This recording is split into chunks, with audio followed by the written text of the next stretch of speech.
Hello friends, good morning and welcome to commerce Thalaiva. आज हम हमारे 11th के जर्नी को आगे बढ़ाते हैं और इस जर्नी के अंदर हम पहले तो ये समझेंगे कि कॉमर्स अकाउंट्स के अंदर, ध्यान से सुनिएगा, अकाउंट्स के अंदर हमें कैसे कैसे किन किन चीज़ों से रूबरू होना है, कौन कौन से ट्रांजेक्शन्स होंगे, ट्रांजेक्शन किसको कहते हैं, अकाउंट्स को जन्म देने वाला व्यक्ति कौन है, किसने अकाउंट्स को ओरिजिन किया, फिर उसके अंदर रेवेन्यू ट्रांजेक्शन्स क्या होते हैं, कैपिटल ट्रांजेक्शन्स क्या होते हैं, और इसके बाद प्रोसेस ऑफ अकाउंटिंग क्या है। जब ये बातें समझ में आ जाएंगी तो फिर आप जनरल एंट्री अच्छे से कर पाएंगे, लेजर अच्छे से कर पाएंगे, मतलब अकाउंट्स आपको फिर ईजी लगने लग जाएगा। तो इसी कड़ी को आगे बढ़ाते हुए चलिए वीडियो को स्टार्ट करते हैं। देखिए, अकाउंट्स के अंदर अकाउंटिंग हम किस चीज की करते हैं? हम अकाउंटिंग करते हैं बिजनेस की। हम किस चीज की करते हैं?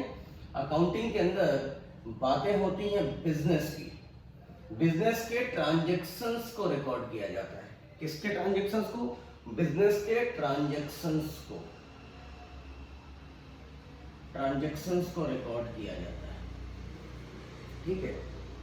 और ट्रांजैक्शंस के भी पहले अगर मैं कहूं तो बिजनेस के अंदर दो चीजें होती हैं। अगर ट्रांजैक्शन के भी पहले मैं लिखता हूं तो इसको थोड़ा आगे लिखेंगे। पहले हम देखते हैं बिजनेस के अंदर आखिर होता क्या है। बिजनेस के अंदर दो बातें होती हैं।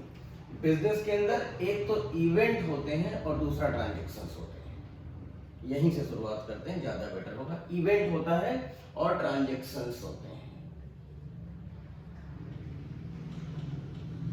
इवेंट का मतलब होता है घटनाएं, कुछ ऐसी बातें जो अनफोर्सीन केसेस हैं, जो हमें नहीं पता और हो गई। ठीक है, उसे हम कहते हैं इवेंट। जैसे अगर मैं इसका एग्जांपल दूं तो loss by fire, loss by fire ये क्या है? इवेंट है। लॉस बाय थेफ्ट ये क्या इवेंट है? आपको पता नहीं था बट हो गया, इससे बिजनेस को लॉस तो हुआ। तो दीज आर द इवेंट्स जो अनजाने में हो जाता है। मतलब इसे अगर हिंदी में कहें तो अनजाने में हो जाने वाली चीजों को हम क्या कहते हैं? इवेंट कहते हैं। अब आ जाइए ट्रांजैक्शंस। ट्रांजैक्शन जो जानबूझकर किया जाता है। ट्रांजैक्शंस किसको कहते हैं?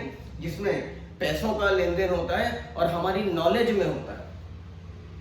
जानबूझकर, जाने में या जानबूझकर, जानबूझकर किया गया काम, इसे कहते हैं ट्रांजैक्शंस। अब आगे कहानी बनती है कि भाई बिजनेस के अंदर ट्रांजैक्शंस को नोट डाउन करें। इतना मैं हटाऊंगा सिर्फ। ट्रांजैक्शंस बिजनेस के अंदर कितने टाइप के होते हैं? There are two type of transaction. ध्यान से सुनिएगा, there are two type of transactions. पहला होता है कैश ट्रांजैक्शन, दूसरा होता है क्रेडिट ट्रांजैक्शन। कैश का मतलब होता है नकद, आप सभी को मालूम है। मैं इस तरीके से वीडियो बना रहा हूं कि हिंदी मीडियम वाले बच्चे भी इसका बेनिफिट ले पाए। थोड़ी सी उन्हें दिक्कत आ सकती है क्योंकि इंग्लिश लैंग्वेज में ज्यादा यूज करता हूं। ठीक है, बट इतना जरूर है कि अगर आप मेरे साथ साथ चलेंगे तो आपको प्रॉब्लम नहीं आएगी। मैं जगह जगह पर हिंदी के शब्दों का भी यूज करता रहूंगा। जैसे कैश को नकद कहते हैं और क्रेडिट ट्रांजैक्शन को उधार कहते हैं। और ऐसा नहीं है कि आप ये पहली बार सुन रहे हैं। डे बाय डे आप अपनी लाइफ में इन सारी चीजों को देखते हैं, इनसे आप जद्दोजहद करते नजर आते हैं। आपने देखा होगा कैश में भी माल बिकता है और उधार में भी माल बिकता है। कैश में भी गुड्स खरीदे जाते हैं, उधार में भी गुड्स खरीदे जाते हैं। तो ट्रांजैक्शंस कितने टाइप के हो गए? दो टाइप के हो गए, कैश और क्रेडिट। अब इसके आगे, अब इसके एग्जांपल आपको देने की जरूरत नहीं है। कहीं भी गए, आपने पैसे दिए, उसके बदले में सामान ले आए, तो कैश ट्रांजैक्शन है। आपने पैसे नहीं दिए, सामान ले आए और आपने कहा हम बाद में देंगे, तो दिस इज क्रेडिट ट्रांजैक्शन। अब अगली कहानी आती है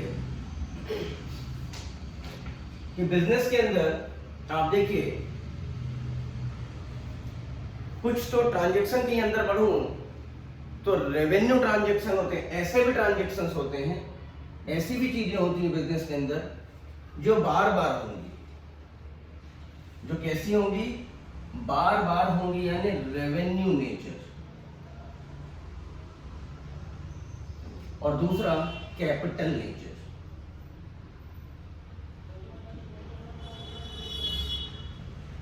रेवेन्यू नेचर का मतलब क्या हुआ? रेवेन्यू नेचर का मतलब हुआ ऐसी चीजें जो बिजनेस में बार बार हो रही हैं, और ऐसी चीजें जो बिजनेस में बार बार नहीं होती, वंस अपॉन अ टाइम होती है, 2-4-5 सालों में एक बार होती, कभी कभार, कभी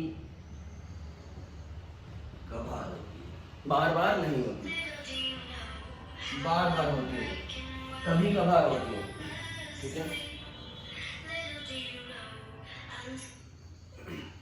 आगे बढ़े तो अब इसका एग्जांपल लेते हैं। बिजनेस के अंदर मान लीजिए, रेवेन्यू नेचर का हम एग्जांपल लेते हैं। बिजनेस के अंदर हमें सैलरी देना है, हम रेंट पे करते हैं, ये हर महीने देना है। लेकिन बिजनेस के अंदर हमने फर्नीचर बनवा लिया, फर्नीचर खरीद लिया या बनवा लिया, हमने कोई प्लांट परचेज कर लिया, हमने कोई मशीनरी परचेज कर ली, हमने गाड़ी खरीद ली। इसका एक बहुत सिंपलिस्टिक एग्जांपल हो सकता है, हमने कार खरीदी, वो कैपिटल नेचर है, बट कार में जो हम पेट्रोल हर बार डलवाते हैं वो रेवेन्यू नेचर है। ठीक है, इसको ध्यान में रखिएगा, ये बार बार आपको तकलीफ देगा और पूरी अकाउंटिंग जब जब हम पढ़ेंगे इनका यूज होने वाला है। अब अगली कहानी आती है अकाउंट्स के अंदर कि भाई अकाउंट्स को जन्म किसने दिया, अकाउंट को जन्म देने वाला व्यक्ति है कौन। तो मैं यहां लिखता हूं, मैं देखो बोर्ड में रब करना ज्यादा पसंद नहीं करता हूं, क्योंकि अगर रब कर दिया तो दिक्कतें आने लग जाती हैं। ये जो बंदा है इस बंदे ने अकाउंट को जन्म दिया। इस बंदे का नाम क्या है? इस बंदे का नाम है लूका Pacioli. Pacioli, Luka Pacioli. He was the originator of account. Actual में ये लूका पेसियोली था कौन? ये लूका पेसियोली एक मैथमेटिशियन था, मैथ्स का बंदा था। इसने अपनी एक बुक लिखी, करीबन 26-27 पेज की, अराउंड 27 पेज की उसने एक बुक लिखी। क्या लिखी? 27 पेज की उसने एक बुक लिखी।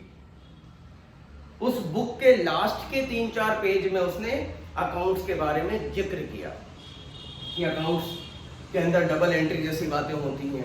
डबल एंट्री यानी लेना और देना।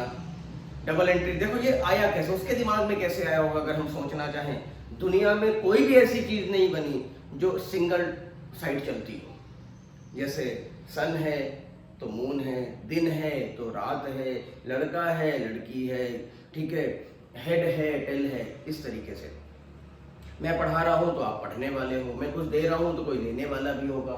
तो दुनिया में हर चीज के दो पहलू होते हैं, ऐसा उसने लूका पेसियोली ने कहा, जिसको उसने डबल एंट्री वाली नाम दी। ठीक है, अब इसके बाद हम आते हैं अकाउंट्स के अंदर। इतनी बातें आप नोट डाउन कर लीजिए। इसके बाद अकाउंट के अंदर आता, ध्यान से देखिएगा, मैं मिटाना, मैंने कहा था इधर स्पेस है, मैं इधर लिख देता हूँ ताकि आपको थोड़ा सा स्क्रीनशॉट भी लेना चाहे तो ले सकें। इसके बाद अकाउंट के अंदर होता है, इसके अंदर अकाउंट, इसके बाद अकाउंट के अंदर होता है प्रोसेस ऑफ अकाउंटिंग। ध्यान से देखिएगा, प्रोसेस ऑफ अकाउंटिंग।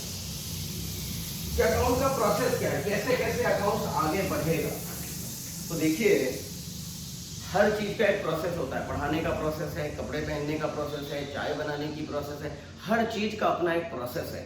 तो क्या आप सोचें अकाउंट्स का प्रोसेस नहीं होगा क्या? बिल्कुल होगा, होना भी चाहिए। तो अकाउंट्स का भी प्रोसेस है। वो प्रोसेस क्या? अगर मैं कपड़े बनाने की बात करूं, कपड़े बनाने में ऐसा कभी नहीं होगा कि पहले कपड़े की सिलाई हो जाए उसके बाद उसे काटा जाए। हो सकता है क्या? Next to impossible.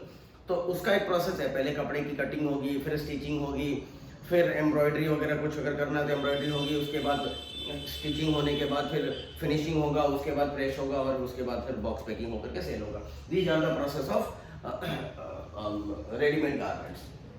उसी तरीके से अकाउंटिंग का भी प्रोसेस है। अकाउंटिंग का प्रोसेस क्या है? अकाउंटिंग के प्रोसेस में सबसे पहले आएगा सोर्स डॉक्यूमेंट।